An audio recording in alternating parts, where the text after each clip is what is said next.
ابو عبداللہ حبشانی سعرا سے عشق کرتا تھا، حالانکہ یہ رنگ کی کالی کلوٹی تھی، لیکن اس کی محبت میں یہ بیمار پڑ گیا۔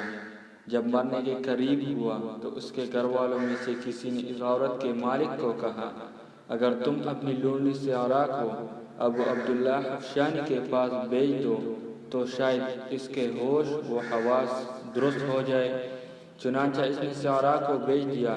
جب یہ اس کے سامنے آئی تو اور پوچھا، اے عبداللہ کیسے ہو؟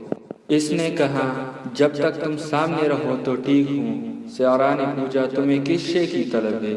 اس نے کہا، تیرے قرب کی۔ سعرا نے کہا، تمہیں کیا مرض ہے؟ کہا، تیرے عشق کا۔ کہا، تم کوئی وصیت کرو گے؟ اس نے کہا، ہاں، اگر وہ مان لے تو میں تمہیں چاہتا ہوں۔ سعرا نے کہا، اب میں واپس ہی جانا چاہتی ہوں۔ تو اس نے کہا، تو پھر جلدی سے میری نماز جنازہ کا ثواب حاصل کر لینا۔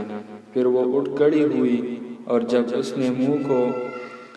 اس نے اس کو منہ پھیر کر جاتے دیکھا تو ایک درد بھرا سانس لیا اور وہ اسی وقت مر گیا۔